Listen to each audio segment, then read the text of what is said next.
கோதுமை மணி மண்ணில் விழுந்து மடியாவிட்டால் அது அப்படியே இருக்கும்.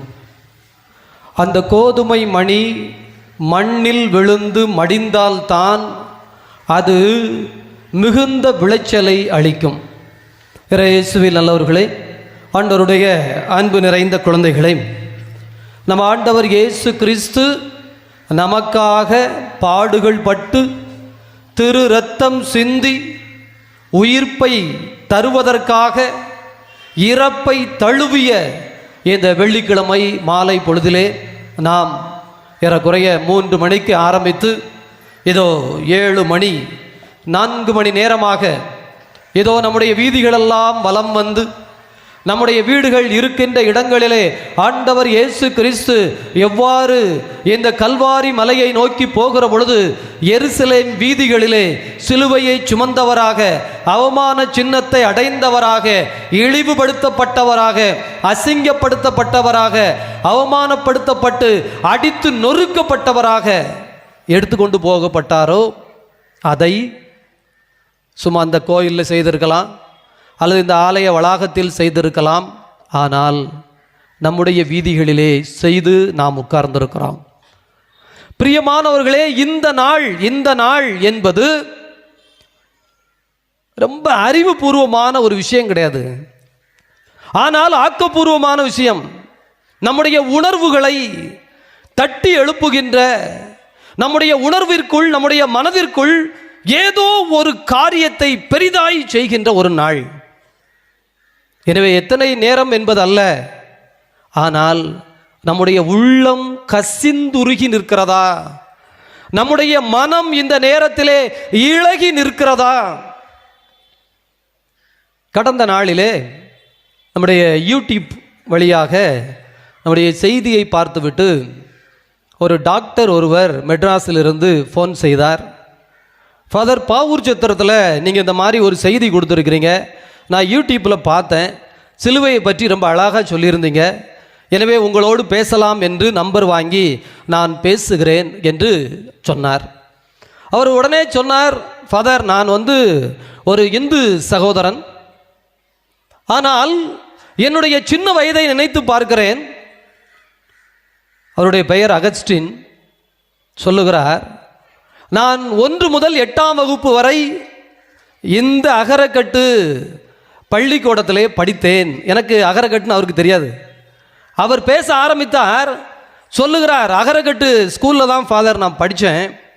எஸ்கேடிஆர் அந்த வீட்டு வகையறை சார்ந்தவர் அகஸ்டின். பெரிய ஆட்களுக்கு தெரிந்திருக்க வேண்டும், ஏறக்குறைய 60 வயது இருக்க வேண்டும். அவர் சொன்ன கணப்பை பார்த்தால் அவர் நமக்கு இந்த ஊர்னு தெரியல. இன்னைக்கு அண்ணாச்சி கூப்பிட்ட உடனே எனக்கு ஆச்சரியம். ஏன்னா இதில் எப்படியாவது இந்த தவக்காலத்தில் உங்களோடு பகிர வேண்டும் என்று எனக்கு ஒரு தீராத ஆசை. அண்ணாச்சி ஃபோன் பண்ணி, தம்பி சுரண்டை முடிச்சுட்டு வந்துரு, இங்கே கொஞ்சம் வேலை இருக்குது அப்படின்னார். ஐயா சொன்னால் மறுபேச்சு கிடையாது. ஏனெனில் அவரோடு நான் உதவி பங்கு தந்தையாக இல்லையே என்கின்ற ஒரு வருத்தம், ஏக்கம் எனக்கு எப்போதும் இருக்கும்.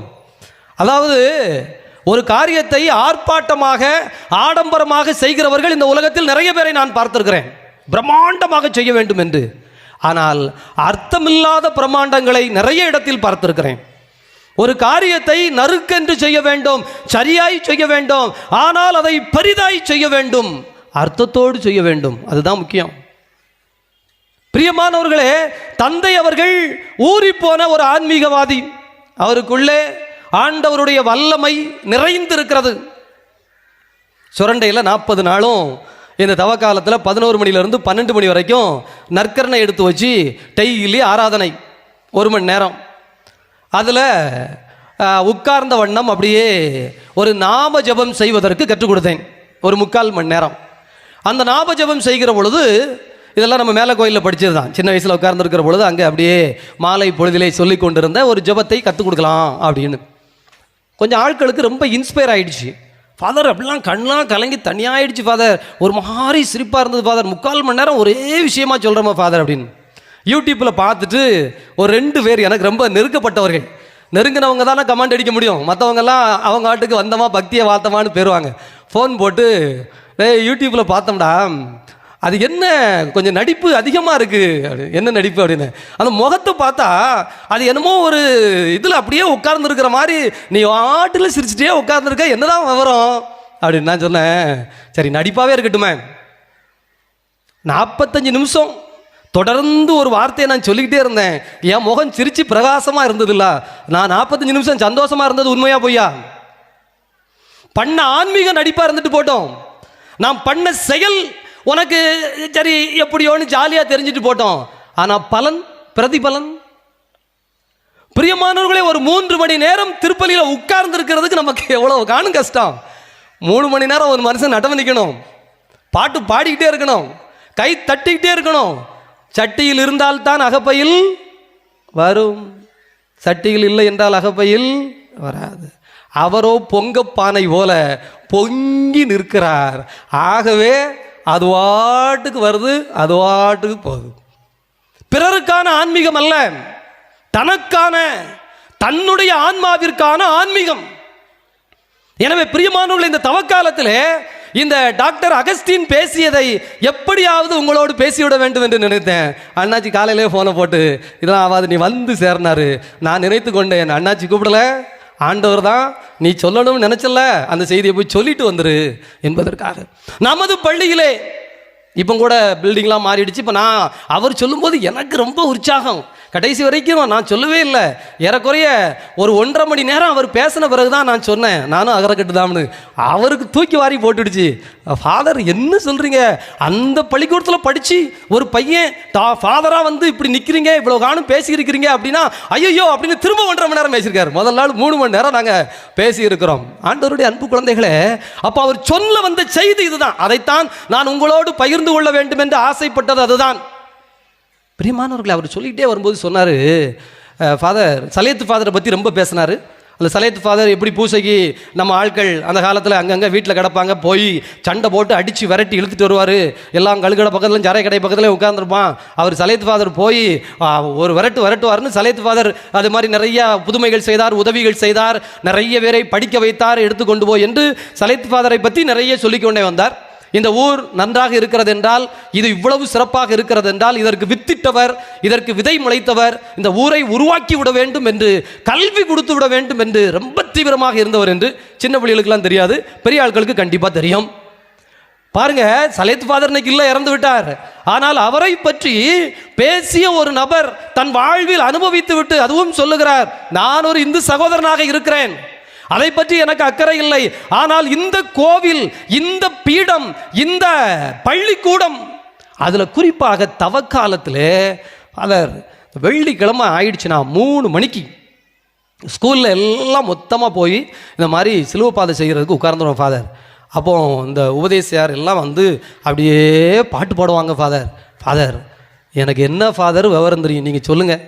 8ஆம் கிளாஸ் வரைக்கும் அங்கே படிச்சிருக்கேன். இந்த 5ஆம் கிளாஸ் 6ஆம் கிளாஸ் 7ஆம் கிளாஸ் 8ஆம் கிளாஸ்லாம் படிக்கும்போது அப்படியே அந்த சிலுவை பாதையை சொல்லும்போது அழுகையா வரும் ஃபாதர். ஐயோ இயேசுவே, இப்படி பாடுபட்டிருக்காங்களே, இப்படி கஷ்டப்படுத்திருக்காங்களேன்னு. இன்னைக்கு அதை நினைச்சா கூட என்னுடைய உடம்பெல்லாம் மெய் சிலிர்த்து கண்ணிலிருந்து தண்ணியாக வரும் ஃபாதர். சின்ன வயதில் இந்த சிலுவையை தியானித்த, சிலுவைக்கு அர்த்தம் தெரியாது, சிலுவை பாதைக்கு அர்த்தம் தெரியாது, எந்த விஷயத்துக்கும் அர்த்தம் புரிகிற வயசல்ல. ஆனால் என்னுடைய உயிரை, என்னுடைய உணர்வை ஒரு மாதிரி அது கசக்கி பிழியும். இன்றைக்கு கூட எங்கேயாவது யாராவது ஐயோ எனக்கு வழி இல்லையேன்னு அழுதாங்கன்னா, அவங்க அழுதுகிட்டு இருக்கும்போது எனக்கு இந்த அகரக்கட்டில் அந்த சின்ன வயசில் வெள்ளிக்கிழமை 3 மணிக்கு ஸ்கூலில் நடத்தின அந்த சிலுவை பாதையில் வந்து நிற்கும்போது என்ன உணர்வு இருந்ததோ அதே உணர்வு இருக்கும். அவங்களுக்கு ஏதாவது பண்ணணும், அவங்கள ஏதாவது வளர்த்து விடணுங்கிற அக்கறை மட்டும் என் நெஞ்சுக்குள்ளே நெருக்கமாக இருக்கும். ஃபாதர் என்னைய கிறங்க அடித்தது வேற ஒன்றும் இல்லை, இந்த சிலுவை பாதை தான் என்று சொன்னார்.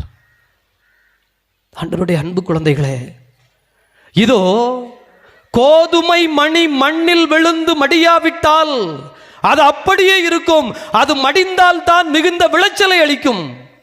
இந்த சிலுவை பாதை என்பது நம்மை மடிய செய்வதற்காக, கோதுமை மணியாய் இருக்கின்ற நாம் மண்ணுக்குள் விழுந்து இதோ முளைத்து வளர்ந்து 1000 லட்சக்கணக்கான கோதுமைகளாய் இதோ பலன் தந்து விட வேண்டும் என்பதற்கு நம்மை எறியாமல் ஊந்தி தள்ளுகின்ற, நம்மை அப்படியே அழுத்தி தள்ளுகின்ற ஒரு கருவிதான் இந்த சிலுவை பாதை.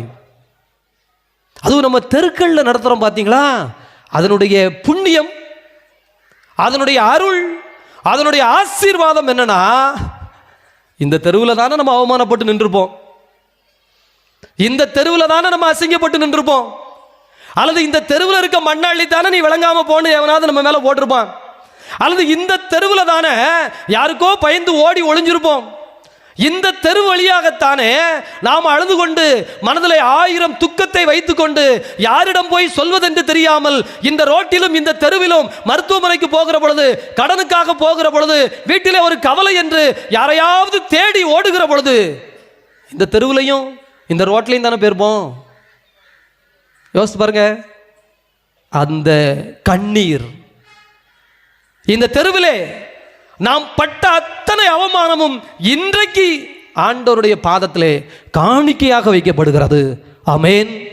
நல்ல கை வைத்து சத்தமா சொல்லுங்க, ஆமேன், ஆமேன். என் காணிக்கையை ஏற்றுக்கொள்ளும் ஆண்டவரே, ஆமேன். புரியுதுங்களா? இதுக்குள்ள எவ்வளவு உணர்வு கிடக்கு, எவ்வளவு உயிர் கிடக்கு அப்படின்னா, எவ்வளவு அர்த்தத்தோடு நின்றுக்கிறோம்னா, நம்முடைய ஒவ்வொரு சொட்டு வலியும், ஒவ்வொரு சொட்டு கண்ணீரும், ஒவ்வொரு சொட்டு அவமானமும் துளி துளியாய் இன்றைக்கு அத்தனையும் கூட்டி பெருக்கப்பட்டு, அத்தனையும் ஒன்று சேர்க்கப்பட்டு, இந்த ஊரில் இருக்கிற எல்லா விசுவாசிகளுடைய நம்பி நின்ற அத்தனை பேருடைய அவலமும் அசிங்கமும் கேவலமும் ஆண்டவருடைய பாதத்திலே சிலுவையோடு ஒப்பு கொடுக்கப்படுகிறது. ஆண்டவருடைய அன்பு குழந்தைகளே, எனவே இந்த அர்த்தமுள்ள செயலை செய்துவிட்டு இப்படி ஒரு நபர் இந்த சிலுவை பாதையினால் இன்றும் கூட இந்த மண்ணில் செய்த நிகழ்வோடு நிற்கிறேன் என்று சொன்ன பொழுது அது நமக்குள்ளே அவ்வளவு நம்பிக்கையை தந்திருக்கிறது. நானும் கூட இன்றைக்கு இங்கே வந்த உடனே நம்மளுடைய சின்ன வயது ஞாபகங்கள் தான் மனதுக்குள் வந்து விட்டது. நான் குறுமடத்தில் சாமியாராக போகிறது வரைக்கும் இந்த தூபம் போடுவாங்க இல்லைங்களா, எப்போ தூபம் போட சான்ஸ் கிடைச்சாலும் நான் தான் போடுவேன். அப்போ ஃபாதர்ஸ் மற்றவங்க பிரதர்ஸ் சொல்லுவாங்க, இது ஒரு வேலையாகவே வச்சிருக்கே அப்படின்னு. எங்கள் ஊரில் இருந்து நான் கற்றுக்கிட்ட முக்கியமான காரியம், ஆலயத்தில் எப்போது வேண்டுமானாலும் இந்த தூபம் போடுதல், வானதூதர்கள் கடவுளுக்கு தூபம் போடுவது போன்ற ஒரு பாக்கியம், புண்ணியம். அதனால் இந்த பீட உதவியை மட்டும் யாருக்கும் கொடுத்து விட முடியாது.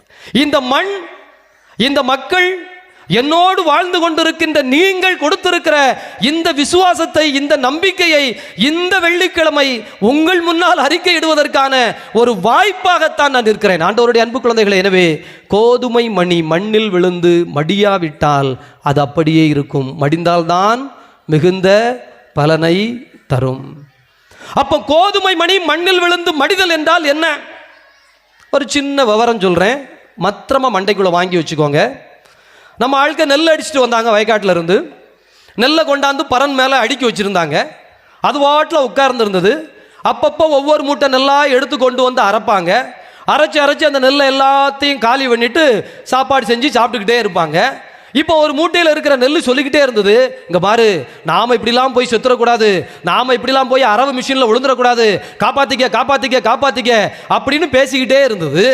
ஒரு மூட்டையில் இருக்கிற நெல் காப்பாற்றி தன்னை காப்பாற்றி வச்சுக்கிடுச்சு.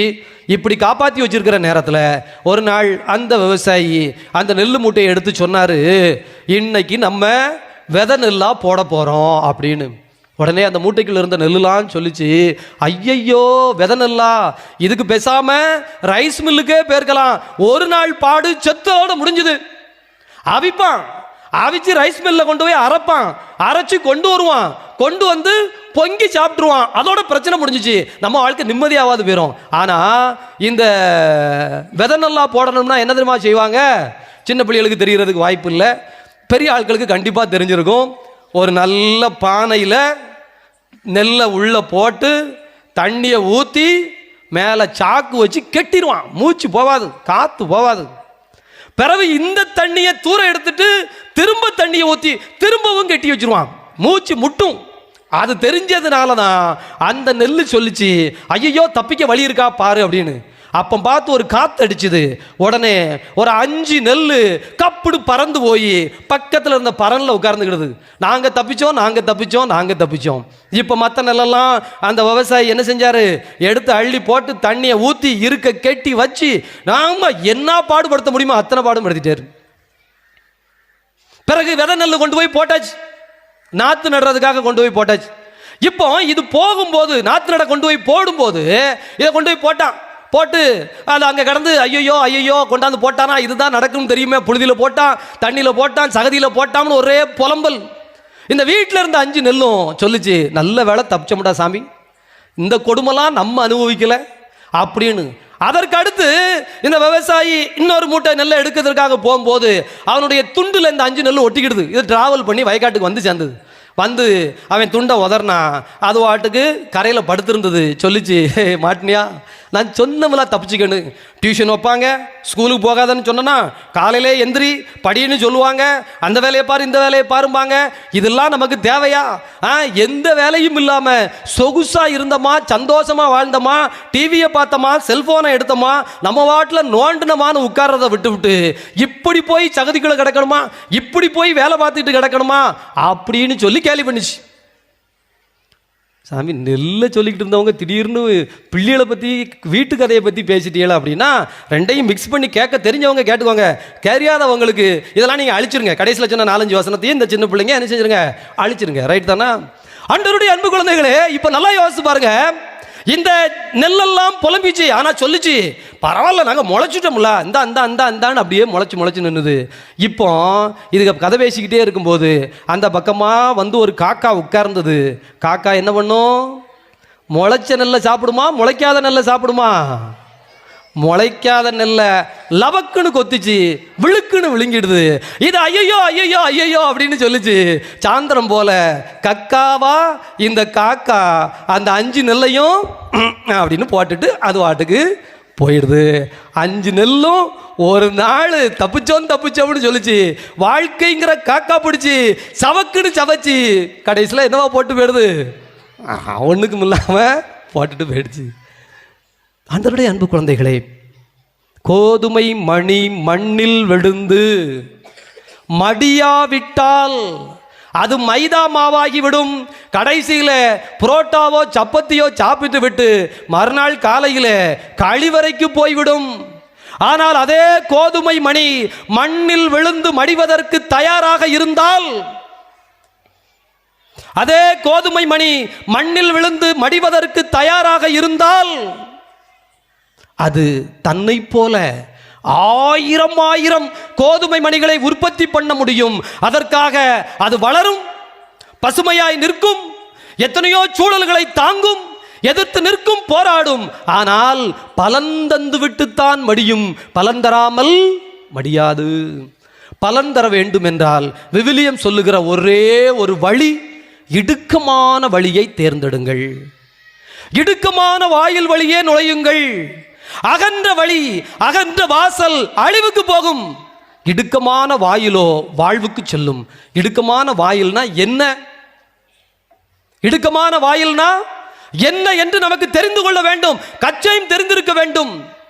வலி இல்லாத வாழ்க்கை வரலாற்றில் எழுதப்படாது. வலி அனுபவிக்க தெரியாத இந்த உடல், வலியை உணராத ஒரு உள்ளம் வாழ்விலே நிலைத்து நிற்காது, ஜெயித்து நிற்காது. எனவே வலி வருகிற பொழுது, துன்பம் வருகிற பொழுது, அந்த வலியை அல்லது ஒரு சவால் வருகிற பொழுது, அந்த சவாலை முட்டி மோதுகிற பொழுது நம்முடைய உள்ளம் சொல்ல வேண்டியதெல்லாம், பொறுத்திரு மனமே, கடவுள் உன்னோடு இருக்கிறார், உன்னை வழிநடத்துகிற ஆண்டவர் உன்னோடு இருக்கிறார். எனவே உனக்கு விடுதலை உண்டு, உனக்கு உயர்வு உண்டு, உனக்கு வாழ்வு உண்டு. எனவே இதை பொறுத்துக்கொள். அப்படி இல்லைன்னு வச்சுக்கோங்க, நிச்சயமாக அந்த மனம், அந்த உள்ளம், அந்த உயிர் வாழ்வடையாது, நிறைவடையாது.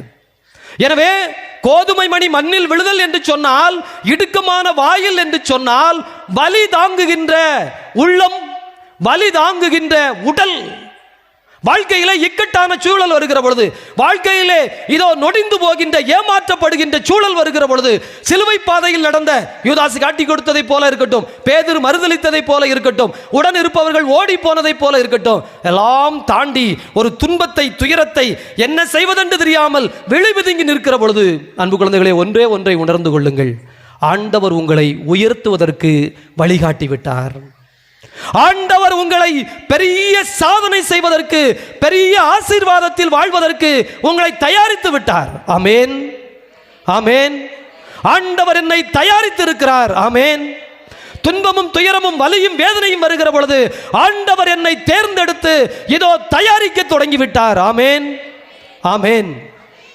ரொம்ப முக்கியம். அதாவது உண்மையே சொல்லணும் அப்படின்னா, இப்போ இங்கே இருக்கிறதுல ஒரு 3 கட்டமாக நான் பிரிக்கணும். 20 வயசுக்கு கீழே உள்ள அல்லது 25 வயசுக்கு கீழே உள்ள ஆட்கள்னு பிரிக்கணும். 25 வயசுலேருந்து ஒரு 45 வயசு 50 வயசு வரைக்கும் உள்ள ஆட்கள்னு நான் பிரிக்கணும். 50 வயசுக்கு மேலே இருக்கிற பெரிய ஆட்கள்னு பிரிக்கணும். 3 வெரைட்டியான ஆட்கள் நம்ம ஊரில் இப்போ இருக்குமா? 25க்கு கீழேயே நீங்கள் 4-5 குரூப்பாக பிரிக்கலாம். இப்போ அது நமக்கு தேவையில்ல. சரிதானா? 2Kன்னு சொல்லி அல்லது அதுக்கு கீழே இருந்து வந்ததுலாம் சொல்லி நம்ம ஒரு வாரமாக வச்சுருவோம். ரைட்டு? ஆனால் நல்லா யோசிச்சு பாருங்க, நல்லா யோசிச்சு பாருங்க. காட்டுக்கு ராஜா யாரு? சிங்கம். பறவைகளில் வலுவானது எது? கழுகு. ஒரு 500-5000 வருஷத்துக்கு முன்னாடி காட்டில் வலுவான பறவை எது? அதே கழுகு தான். காட்டுக்கு ராஜா யாரு? அதே சிங்கம் தான். இன்னும் ஒரு 10 லட்சம் வருஷத்துக்கு முன்னாடி போனா யாரு? அதே தான். ரைட் தானா? ஆனால் மனுஷனில் மட்டும் பாருங்க, ஒரு காலத்தில் வெள்ளைக்காரங்க வந்து இங்கே டாமினண்டாக இருந்தாங்களா? அதுக்கு முன்னால் பார்த்தீங்க அப்படின்னா ஐரோப்பியக்காரங்க வந்து டாமினண்டாக இருந்தாங்களா?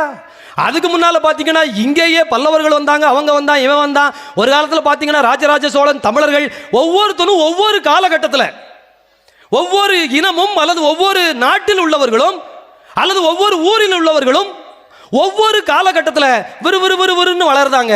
அதுக்கடுத்து அப்படியே நின்றுதாங்க. இன்னொரு குரூப்பு விறுவிறுன்னு வளர்ந்துருது. அந்த நாடு அப்படியே நின்றுது. இன்னொரு நாடு விறுவிறுன்னு வளர்ந்துருது. இது எதனால? அப்ப காட்டில் ஒரு காலத்தில் சிங்க ராஜாவா இருந்ததுன்னா அதுக்கடுத்து புலி ராஜாவா இருக்கணும்ல. பறவைகள்ல ஒரு காலத்தில் கழுகு தான் நல்லா உயரமான, நல்லா எல்லாத்தையும் தூக்குற அளவுக்கு வலுவா இருந்தா கொஞ்ச காலம் கழிச்சு கொக்கு அப்படி மாறி இருக்கணும்ல. அதற்கடுத்து சிட்டுக்குருவி அப்படி மாறி இருக்கணும்ல. ஏன் மாறல? என்ன காரணம்? மனுஷங்க மட்டும் ஒவ்வொரு நாடும் ஒவ்வொரு தடவை வளருது, மற்றது படுத்துறது. ஆனா இந்த பறவைகள் கூட்டமோ விலங்குகள் கூட்டமோ மாறவே இல்லையே. என்ன காரணம்? என்ன காரணம்? பிரியமானவர்களே, இந்த கழுகை எடுத்துக்கொள்ளுங்கள். அவன் சொல்றான், கழுகு எப்படி கூடு கட்டும் அப்படிங்கிறான். அப்படின்னா இருக்கிற மலைக்கு உச்சிக்கு போமா. மலையிலே உச்சி, அந்த உச்சியில் இருக்கிற பெரிய மரம், உயர்ந்த மரம், அந்த உயர்ந்த மரத்தில் இருக்கிற உச்சி கிளை யோசிச்சு பாருங்க. அந்த கிளையில முதல்ல பெரிய பெரிய கட்டையா கொண்டு போய் அடுக்குமா. அந்த கட்டைக்கு வேலை இந்த தேங்காய் நார் மாதிரி இருக்குல்ல, அந்த மாதிரி பொருளா கொண்டு போய் போடுமா. அதுக்கு மேல இலவம் பஞ்சா கொண்டாந்து போடுமா. அதுக்கு மேல முட்டை போட்டு குஞ்சு பறிக்குமா. பெரும்பாலும் கழுகு காத்தடி காலத்தில் தான் குஞ்சு பறிக்கும். காக்காவும் பாருங்க, காத்தடிக்கிற காலத்தில் தான் கொண்டாந்து முள்ளா கொண்டாந்து கூடு கட்டும். மேலே இருந்து பொத்துன்னு எல்லா வீட்லையும் விழும். எல்லா ஆள் காலையும் குத்துறது அப்பந்தான் என்ன செய்யும்? காக்கா கூடு கட்டுறது அப்பந்தான். கழுகு ஏறக்குறைய காத்தடி காலம்ங்கிறான். எதனாலன்னா இப்போ குஞ்சு பொறிச்சிருமா. குஞ்சு பொறிச்ச உடனே ஒரு 10 நாளைக்குள்ள மெதுவா இலவம் பஞ்சலாம் தூரம் எடுக்குமா. இலவம் பஞ்ச தூரம் எடுத்தா தேங்காய் நார் மாதிரி இருக்கு. அதுல காத்தடி காலம் சின்ன குஞ்சு இப்படியே பெறலுமா. காத்தடிக்கும் போது பெறலும் போது இந்த உடம்பெல்லாம் ரஃப்பா வலிக்கும், புண்ணு வரும், ஆனால் சுகமாகும். புண்ணு வரும் ஆனால் சுகமாகும். ஆனால் இந்த தோல் வலிமை மிக்கதாய் மாறும். அடுத்து அந்த தேங்காய் நார் மாதிரி இருக்கதை எடுத்துருமா ஒரு 15 நாள் கழிச்சு. இப்போ பார்த்தீங்கன்னா வெறும் மரக்கட்டை, அதுல கிடந்து உருளுமா. ஐயோ வலிக்குதேன்னு அந்த மரக்கட்டையை காலை வச்சு பிடிக்குமா. அதுக்கு அடுத்து இது பறக்கிற நேரம் வந்த உடனே அந்த மரக்கட்டையவும் தூரம் எடுக்குமா. இது வழியே கிடையாது. உயரத்திலிருந்து ஒன்று விழுந்து சாவணும், இல்லைன்னா பறந்து வாழணும். பறந்து வாழுகிற கழுகு வலிமை மிக்கதாய் ஒரு கண்ணு குட்டியை தூக்கிட்டு போயிடும். ஒரு 5 வயசு குழந்தை கிடந்தா ஒரு கழுகு தூக்கிட்டு பெற முடியும். அவ்வளவு வலிமை அதன் கால்களுக்கு கிடைப்பது, அதன் ரெக்கையில் அதை சுமக்கின்ற அளவிற்கு இதோ வலிமை இருப்பதற்கு காரணம் அதற்கு கொடுக்கப்பட்டிருக்கிற பயிற்சி, அது வளர்த்தெடுக்கப்பட்ட முறை. 50,000 வருஷத்துக்கு முன்னாடியும் கழுகு குஞ்சு அப்படித்தான் வளர்த்தது, 1,00,000 வருஷத்துக்கு முன்னாடியும் அப்படித்தான் வளர்த்தது, இன்னைக்கும் அப்படித்தான் வளர்க்குது. ஆனா இந்த மனுஷ பயிலும் இருக்காங்க இல்லையா, அவன் என்ன செய்யறான் அப்படின்னா, ஒரு காலத்தில் அதான் இங்கே சொன்னேன் 3 விதமாக பிரிச்சிட்டியலா. 25 கிலோ வயசு கீழே உள்ளவங்கலாம் உங்களுக்கு தெரியாது, நீ பேண்டு முழிப்ப.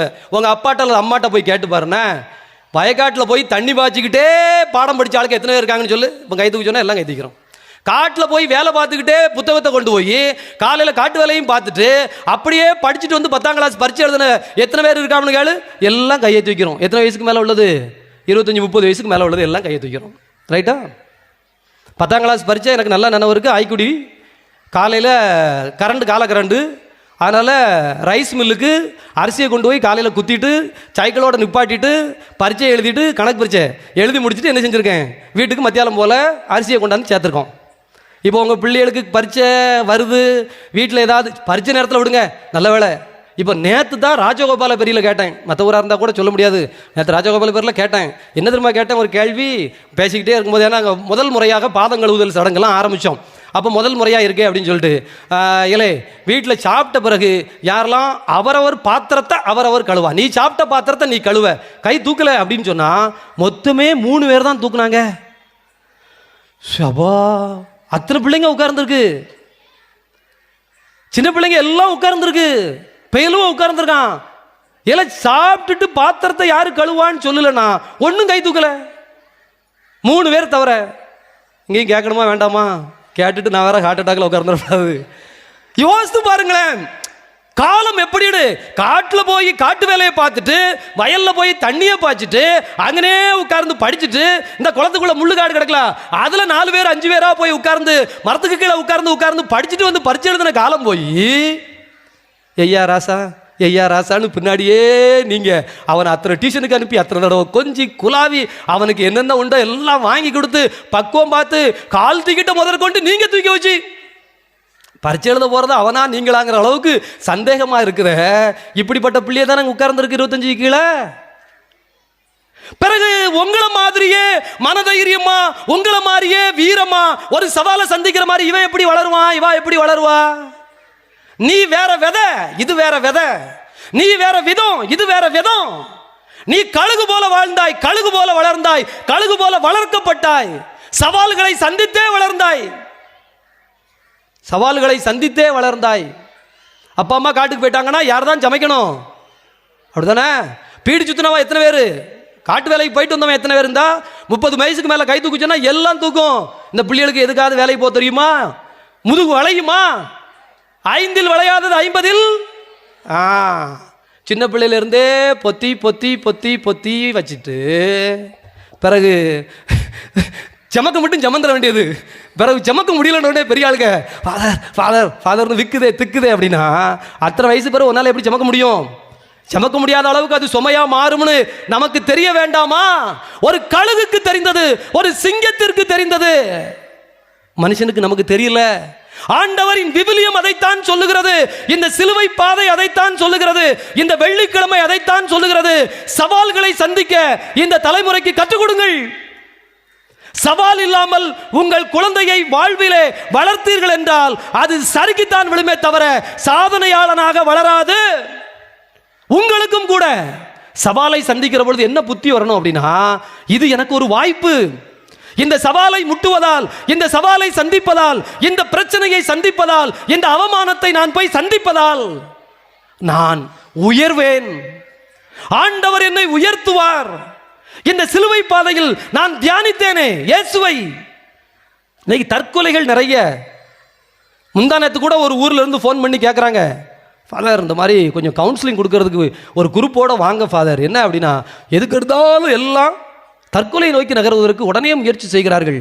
இன்னைக்கு நாட்டிலே நாம் நினைத்து கொண்டிருக்கிறோம், சொகுசு ஏற்படுத்தி கொடுத்தால், எல்லா சுகங்களையும் ஏற்படுத்தி கொடுத்தால் நிம்மதியாக சந்தோஷமாக இருந்து விடுவார்கள் என்று. அது பொய். எந்த உயிர், எந்த குழந்தை, எந்த ஜீவராசி இடுக்கமான வாயில் வழியே கஷ்டப்பட்டு நுழைகிறதோ, துன்பப்பட்டு நுழைகிறதோ, முட்டி மோதி ஒன்றோடொன்று போட்டி போட்டு வளருகிறதோ, அந்த உயிர், அந்த மனிதன் தான் இந்த உலகத்திலே நிலைத்து நிற்க முடியுமே தவிர மற்ற உயிர்கள் எல்லாம் நிலைத்து நிற்காது. இந்த வெள்ளிக்கிழமை சிலுவை பாதை என்பது, இந்த பயணம் என்பது, இந்த பாடுகள் என்பது, ஒவ்வொரு இடத்துலயா நின்னம இதை பார், இதை பார், இதை பார் என்று அத்தனையும் சொல்லித் தருகிற ஒரே ஒரு பாடம் இதுதான். என் அன்பு நிறைந்த குழந்தைகளே, ஆண்டவர் யோசேப்பு எடுத்துக்கோங்க. அவனுடைய சகோதரர்களால் உதறி தள்ளப்பட்ட யோசேப்பு. அப்போ கஷ்டத்தை மட்டும் கொடுக்கணும்னா டெய்லி கூப்பிட்டு 4 அடி அடிக்கணுமா சாமி, மிதி மிதின்னு மிதிக்கணுமா, இல்லை கெட்ட வார்த்தையா திட்டணுமா, அப்படி செஞ்சாக்கி நல்லா வளர்ந்துருமா? இல்லை, நல்லா கவனிச்சுக்கிட வேண்டாம். இதனுடைய நோக்கம் அது அல்ல. நீங்கள் அவர்கள் சவாலை அவர்கள் சந்திக்க அனுப்புகிற பொழுது நீங்கள் கொடுத்து விட வேண்டிய ஆயுதம் ஜெபம். உங்கள் குழந்தைகள் ஜெபிக்கின்ற குழந்தைகளாக இருந்தால், சவால்களை சந்திக்கிற பொழுது, பிரச்சனைகளை சந்திக்கிற பொழுது நீங்கள் ஜெபிக்கின்ற உள்ளத்தினராக இருந்தால், உங்களுக்கு மலை போல் துன்பம் வருகிற பொழுது நீங்கள் மனம் உடைந்து போக மாட்டீர்கள். ஜெபிக்கின்ற உள்ளம் இல்லை என்று சொன்னால் அந்த உள்ளம் தீமையின்பால் விழுந்துவிடும், தீமையை தேடிவிடும். குடிப்பழக்கமோ அல்லது வேற ஏதாவது சூதாட்ட பழக்கமோ அல்லது வேற ஏதாவது ஒரு கெட்ட பழக்கத்தையோ பழகி கொள்ளுமே தவிர இதோ உயர்ந்து நிற்காது. எனவே எப்போது நீங்கள் பாதைக்குள் அனுப்ப வேண்டும் என்று நினைக்கிறீர்களோ, இந்த கடினமான பாதைக்குள் போக வேண்டும், சிலுவையின் பாதையில் நான் பயணிப்பேன் என்று தீர்மானிக்கிறீர்களோ, உங்களுக்கு முதல் உதவி ஜெபம். அதுவும் எப்போது உள்ள ஜெபம் தெரியுமா? காலை ஜெபம். விவிலியம் முழுவதும் சொல்லுகிறது, இயேசு காலையில் ஜெபித்தார். இந்த சிலுவையை சுமக்க வேண்டும் என்றால் அவர் அதிகாலையில் எழுந்து தினம் ஜெபித்தார். பெரிய வியாழக்கிழமை பாருங்க, நல்லா சாப்பிட்டாச்சு, வயிறு முட்டை சாப்பிட்டாச்சு, விருந்து கொண்டாடியாச்சு. கெத்சமனி தோட்டத்தில் இரத்த வியர்வை வேர்க்கின்ற அளவிற்கு ஜெபித்தார். ஜெபிக்கின்ற உள்ளம் ஒரு காலம் உடைந்து போகாது. ஆமென். நான் ஜெபிக்கின்ற உள்ளத்தினராய் வாழ்வேன், ஆகவே உடைந்து போக மாட்டேன். ஆமென், ஆமென். ஜெபம் முக்கியம், ஜெபம் முக்கியம்.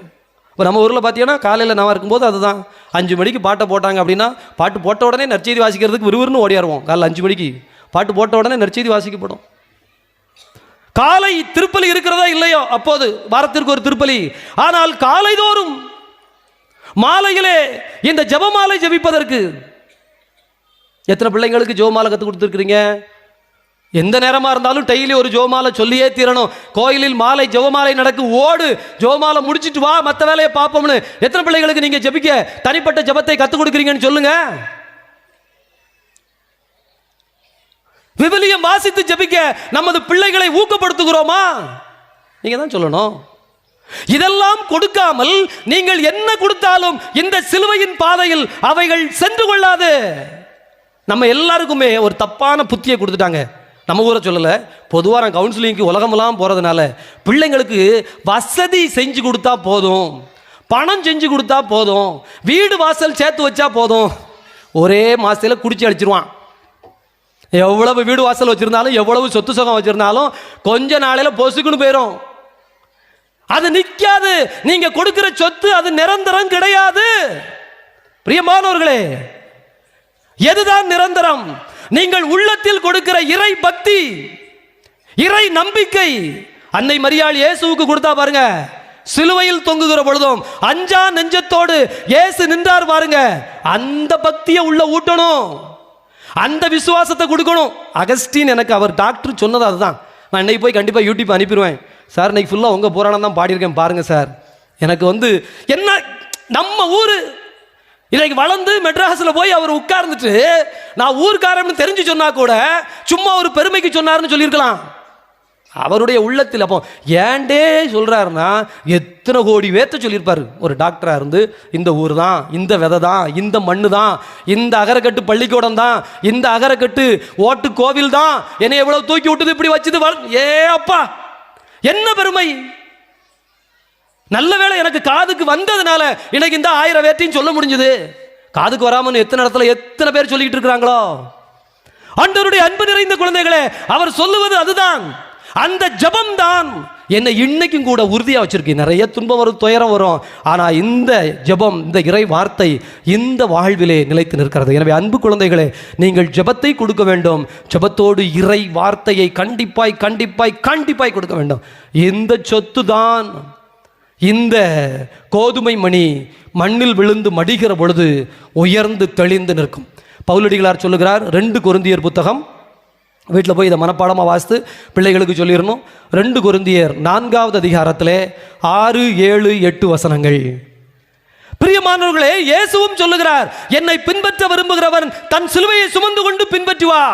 உன் சிலுவையை நீ சுமக்கலனா யூ ஆர் நாட் குவாலிஃபைடு, நீ சீடனாய் இருப்பதற்கு தகுதி இல்லை. உன் சுமையை நீ சுமக்கவில்லை என்று சொன்னால் நீ சீடனாய் இருந்து கொள்ளவே மாட்டாய். பிரியமானவர்களே, சிலுவை சுமக்காதவன், தன் சுமையை சுமக்காதவன் சீடனாய் இருக்க முடியாதுன்னா, நீங்களும் உங்க பிள்ளைங்களை சுமையெல்லாம் சுமந்துட்டு, ஒரு பெரிய தவறே இந்த சமூகத்தில் எல்லா நாட்டிலையும், இங்க மட்டும் இல்ல எல்லா ஊர்களிலும் இது நடந்து தொலைந்திருக்கிறது. எனவே இந்த இளம் தலைமுறை வேர்கள் இல்லாத தலைமுறையாக நிற்கிறது. அவனுக்கு கஷ்டம்னா என்னன்னு தெரியல, நஷ்டம்னா என்னன்னு தெரியல, புரியவே இல்லை, கடைசி வரைக்கும் புரியல. எனவே இந்த நல்ல நாளில் நமக்கு ஆண்டவர் சொல்வது, உன் சுமையை, அதுபோல பிள்ளைக்கு சுமையை, உன்னுடைய வாழ்க்கையில் சுமை வருகிற பொழுது நீ நம்பிக்கையோடு இரு, ஜெபித்து கொண்டே இரு, நீ வாழ்வின் பாதைக்குள் நுழைந்து விட்டாய். எனவே என்னை பின்பற்ற விரும்புகிறவன் தன் சிலுவையை சுமந்து கொண்டு என்னை பின்பற்றட்டும். அப்ப இந்த ஜெபத்தினால், இறை வார்த்தையினால் சுமை வைக்கப்படுகிற பொழுது என்னால் சுமக்க முடியாம போயிருமோனா, எசையா புத்தகம் தெளிவாய் சொல்லுகிறது, நீ சுமக்க முடியாத அளவிற்கு மேல் ஆண்டவர் உன்மேல் சுமையை சுமத்த மாட்டார். ஆமென், ஆமென். எனக்கான சுமையை ஆண்டவர் தீர்மானிக்கிறார். ஆமென். என் திராணிக்கு மேல் ஆண்டவர் சுமத்துவதில்லை. ஆமென். நல்லா தெரிஞ்சுக்கோங்க, உங்களால சுமக்க முடியாத சுமையை கடவுள் கொடுக்க மாட்டார். இந்த சிலுவை உங்களுக்கு எவ்வளவு முடியுமோ அவ்வளவைத்தான் கடவுள் தருவார். நம்பிரு. ஆனால் ஜெபித்து கொண்டே இருக்கணும். நீங்கள் ஜெபிச்சுட்டே இல்லைன்னா உங்களுக்கு சின்ன சுமை வந்தால் கூட ரொம்ப மலைப்பான சுமையாக தெரியும். நீங்கள் ஜெபத்திலே இருந்தீர்கள் என்றால் மலை போல் வந்து நின்றாலும் அப்படின்னு அசால்ட்டாக தட்டி விட்டுட்டு போய்விடுவீர்கள். அப்படி என்றால் இதோ இதனால் என்ன கிடைக்கும்? துன்பமே வராதா? அல்லது பாதையில் சவாலே வராதா? சவாலை சந்திக்காத மனிதன் செத்த மனிதன். சரித்திரம் படைக்க வேண்டும் என்றால் வழியிலே முட்டி மோத வேண்டும், தடைகள் இருக்க வேண்டும். அப்ப அதை தாண்டி போகும்போது இந்த கொரிந்தியர் புத்தகம் சொல்லுகிறது, எத்துணை இன்னலுற்றாலும் நாங்கள் மனமுடைந்து போக மாட்டோம், எத்துணை குழப்பமுற்றாலும் நாங்கள் நம்பிக்கை இழக்க மாட்டோம், எல்லா சூழ்நிலையிலும் நாங்கள் மன உறுதியோடு இருக்கிறோம். அத்தகைய ஒரு அருளை, அத்தகைய ஒரு ஆசிரியரை இந்த சிலுவை இந்த நாள் நமக்கு தர வேண்டும். அன்பு குழந்தைகளை அப்படியே கண்ணை மூடுங்க ஒரு நிமிஷம். இதோ இந்த சிலுவை வெள்ளிக்கிழமை, சிலுவை பாடுகள், சிலுவை பாதை, ஒரு பெரிய ஆசீர்வாதத்தை ஆண்டவர் தந்திருக்கிறார். நான் இங்கே மறையுறையாக கூட நிற்கவில்லை, உங்கள் முன்னால் ஒரு சாட்சியாக வந்து நிற்க வேண்டும் என்று தான் வந்தேன். ஆண்டவர் அதைத்தான் இன்று உணர்த்தினார். அப்படியே கண்ணை மூடிக்கோங்க, கண்ணை மூடிக்கோங்க, கண்ணை மூடிக்கோங்க. இதோ உங்கள் உள்ளத்தில் அப்படியே கொண்டு வாங்க.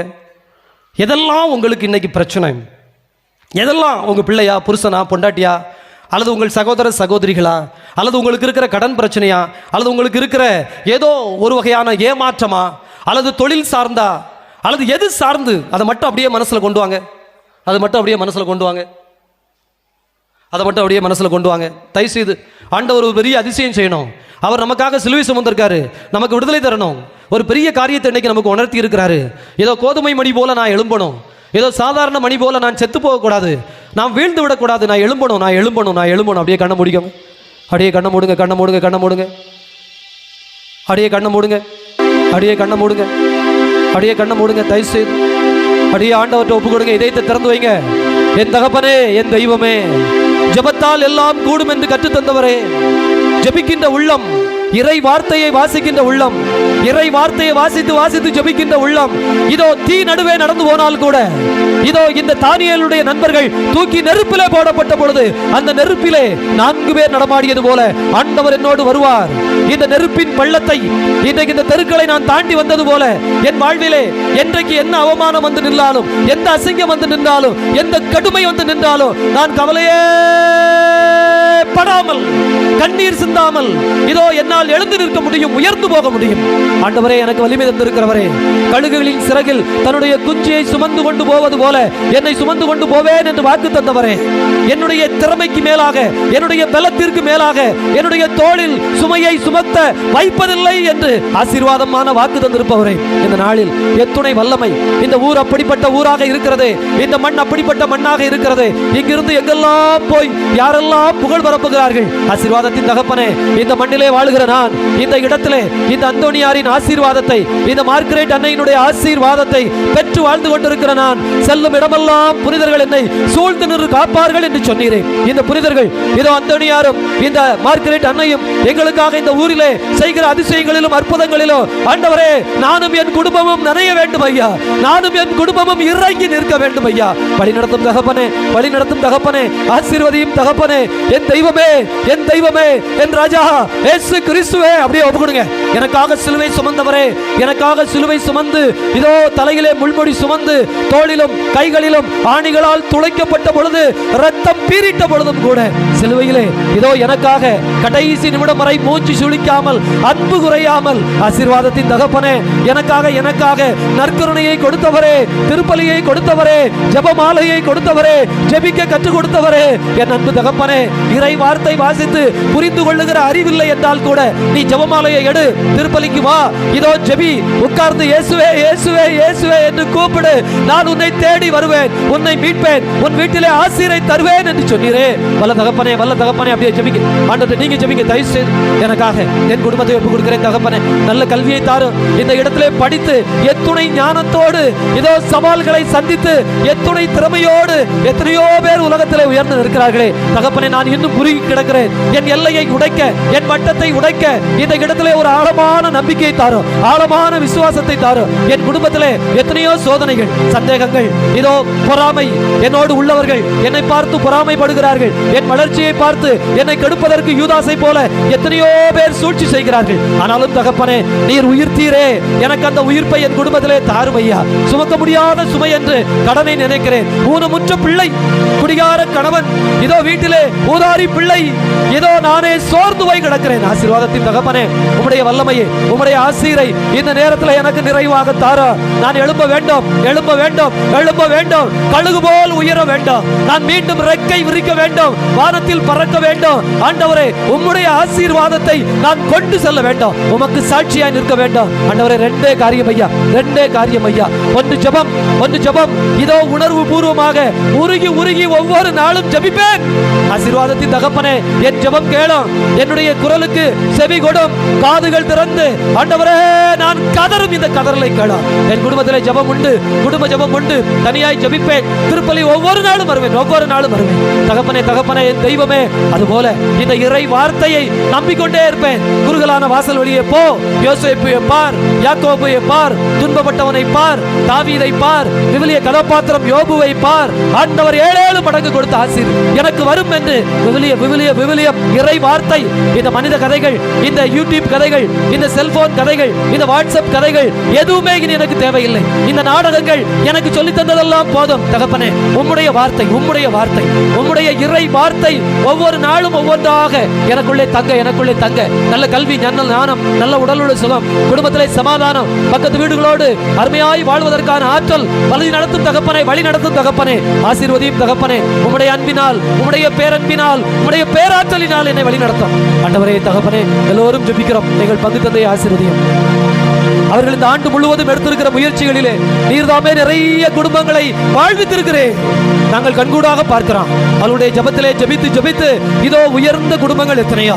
எங்களுடைய இன்னும் உடன் செய்து கொண்டிருக்கிற, பணி செய்து கொண்டிருக்கிற எல்லோரையும் அருள் சகோதரிகள், இதோ ஆலய உபதேசியார்கள், ஆலய பொறுப்பாளர்கள், இதோ இந்த ஊரினுடைய பொறுப்பாளர்கள், இதோ இந்த அன்பியங்களின் பொறுப்பாளர்களாய் இருந்து தங்களையே கரைத்து கொள்ளுகிற பக்த சபைகள், இன்னும் எங்களை நம்பி இருக்கிற ஏனையவர்கள், பிற மதத்தை சார்ந்தவர்கள். ஆண்டவரே, ஆனாலும் இந்த ஆலயம் எங்களுக்கு உயிர் உயிரூட்டம் தருகிறது என்று நம்பி நிற்கிற எல்லாருக்கும் இந்த ஊருக்காக, இந்த ஊரை சுற்றி இருக்கிற அத்தனை குடும்பங்களுக்காக நாங்கள் ஜெபிக்கிறோம்.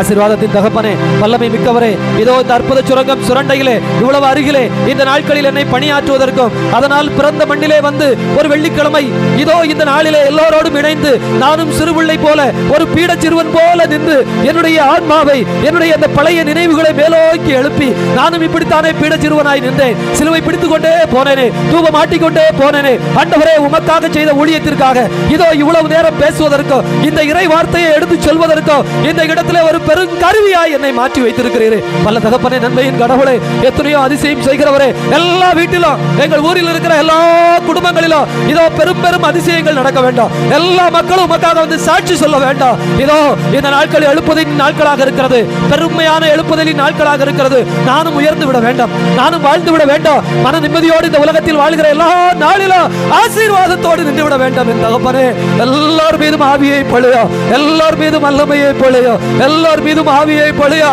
ஆவி பெற்ற பிள்ளைகளாக, அருள் பெற்ற பிள்ளைகளாக உடைய பிள்ளைகள் நாங்கள் வளர வேண்டும் ஐயா. ஒருத்தோடு ஜெபிப்போம். ஆவியானவர் இறங்கட்டும், ஆவியானவர் இறங்கட்டும். பொய்மை ஓடட்டும், பொய் பொய் பொய் நம்மை விட்டு விலகி ஓடட்டும். ஆசீர்வாதத்தின் பிள்ளைகளை அப்படியே ஜெபிங்க. ஆண்டவருடைய ஆவியானவர் மட்டும் இறங்கட்டும். இதோ குடி பழக்கம் இந்த ஊரை விட்டு ஓடி போக வேண்டும். இதோ கடன் தொல்லை யார் வீட்டிலும் இருக்கக்கூடாது. ஆசீர்வாதம் மட்டும், சண்டை சச்சரவுகள் இல்லாத ஒரு ஆசீர்வாதம், சண்டை சச்சரவு இல்லாத ஒரு கணவன் மனைவி, ஒருவரை ஒருவர் ஏற்றுக்கொள்ளுகிற, புரிந்து கொள்ளுகிற, அன்பினால் ஒன்றித்திருக்கிற சகோதர சகோதரிகள். ஆசீர்வாதத்தின் தகப்பனே, உம்முடைய பிள்ளைகளுக்கு புதிய தொழில் முயற்சிகளை வழிகாட்டிக்கொடா, புதிய புதிய காரியத்தை வழிகாட்டிக்கொடா. உம்முடைய வழிகாட்டுதலால் இதோ இந்த நாளிலே இந்த ஊர் எழும்ப வேண்டும் தகப்பனே. ஆவியானவரை பொழியும், ஆவியானவரை பொழியும், ஆவியானவரை பொழியும். நன்றி தகப்பனே, நன்றி ஆண்டவரே, நன்றி தெய்வமே, நன்றி இயேசுவே, நன்றி ஐயா. அப்படியே கைகளை தட்டி பாடுவோம். பொழிந்திடும் வல்லமை, உன்னதத்தின் வல்லமை, ஆவியின் வல்லமை, அக்கினியின் வல்லமை. பாடுவோம். நல்ல கைகள் தட்டி எல்லாரும் சேர்ந்து பாடுவோம். ஆண்டவர் பொழியணும். ஏதோ பிரசங்கம் கேட்டால் பத்தாது, பிரசங்கம் எல்லாம் வரும், அது ஆண்டவர் கொடுக்குற வார்த்தை. ஆனால் உங்கள் இதயத்தில் நடக்கணும். உங்கள் வீட்டில் இன்னைக்கு ஒரு பெரிய அதிசயம் நடக்கணும்னா ஆவி வேணும். ஜபந்தான் முக்கியம், பிரசங்கம் ரொம்ப முக்கியம் கிடையவே கிடையாது. சாமி நல்லா சொன்னீங்கன்னு சொல்லுவாங்க, சொன்னதுக்கு பிறகு நீ ஜபிச்சியான்னு கேட்பேன். தயவு செய்து தயவு செய்து தயவு செய்து தயவு செய்து தயவு செய்து நல்ல கை தட்டி பாடுங்க. பொழிந்திடும் வல்லமை, உன்னதத்தின் வல்லமை, ஆவியின் வல்லமை, அக்கினியின் வல்லமை. பாடுவோம்.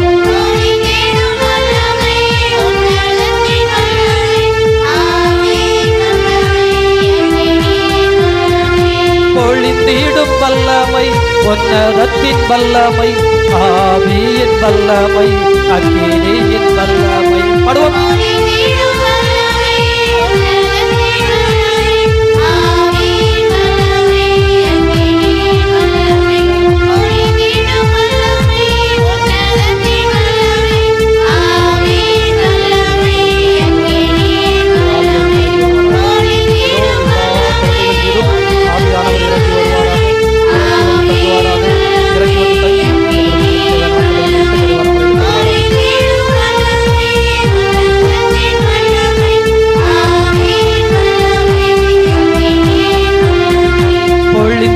வல்லமை, உன்னதத்தின் வல்லமை, ஆவியின் வல்லமை, அக்கினியின் வல்லமை. பாடுவோம்.